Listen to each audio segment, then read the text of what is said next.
ಇಂದು ಸಂಜೆ ಬಿಜೆಪಿ ಶಾಸಕಾಂಗ ಸಭೆ ನಡೆಯಲಿದೆ. 14 ಶಾಸಕರು ರಾಜೀನಾಮೆ ನೀಡಿರೋ ಹಿನ್ನೆಲೆಯಲ್ಲಿ ಅಧಿವೇಶನದಲ್ಲಿ ಭಾಗವಹಿಸಬೇಕು ಅಂತ ಬಿಜೆಪಿ ಶಾಸಕರಿಗೆ ವಿಪ್ ಜಾರಿ ಮಾಡೋ ಸಾಧ್ಯತೆ ಇದೆ.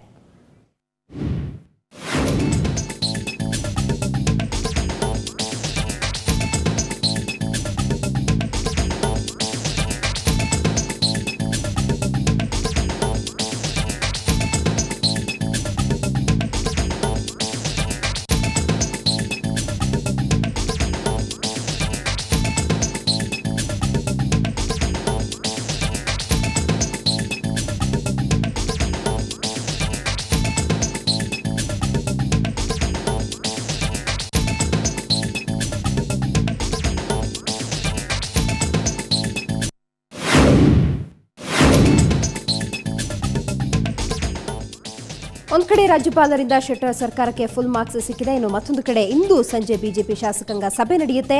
14 ಶಾಸಕರು ರಾಜೀನಾಮೆ ನೀಡಿರೋ ಹಿನ್ನೆಲೆಯಲ್ಲಿ ಅಧಿವೇಶನದಲ್ಲಿ ಭಾಗವಹಿಸಬೇಕು ಅಂತ ಬಿಜೆಪಿ ಶಾಸಕರಿಗೆ ವಿಪ್ ಜಾರಿ ಮಾಡೋ ಸಾಧ್ಯತೆ ಕೂಡ ಇದೆ ಅಂತ ಹೇಳಲಾಗ್ತಾ ಇದೆ.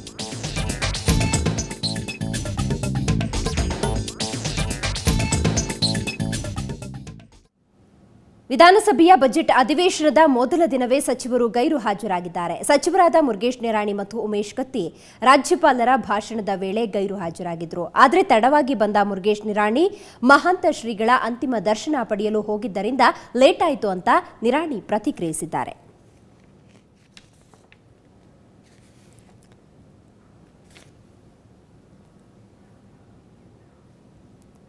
ವಿಧಾನಸಭೆಯ ಬಜೆಟ್ ಅಧಿವೇಶನದ ಮೊದಲ ದಿನವೇ ಇಬ್ಬರು ಸಚಿವರು ಗೈರು ಹಾಜರಾಗಿದ್ದರು. ಮುರುಗೇಶ್ ನಿರಾಣಿ ಹಾಗೂ ಉಮೇಶ್ ಕತ್ತಿ ರಾಜ್ಯಪಾಲರ ಭಾಷಣದ ವೇಳೆ ಇವರು ಗೈರು ಹಾಜರಾಗಿದ್ದರು. ಆದರೆ ತಡವಾಗಿ ಬಂದಂತಹ ನಿರಾಣಿಯವರು ಮಹಾಂತ ಶ್ರೀಗಳ ಅಂತಿಮ ದರ್ಶನ ಪಡೆಯೋದಕ್ಕೆ ಹೋಗಿದ್ದಾಗಿ ತಿಳಿಸಿದ್ದಾರೆ. ಅದರ ಜೊತೆಗೆ ಈಗಾಗಲೇ ನಾವು ಕೂಡ ಆಗಲೇ ತಿಳಿಸ್ತಾ ಇದ್ವಿ, ಮುಖ್ಯಮಂತ್ರಿ ಸಿಎಂ ಜಗದೀಶ್ ಶೆಟ್ಟರ್ ಅವರ ಪರ್ಮಿಷನ್ ಕೂಡ ತೆಗೆದುಕೊಂಡಿದ್ದಾಗಿ ಮಾಹಿತಿ ಇದೆ.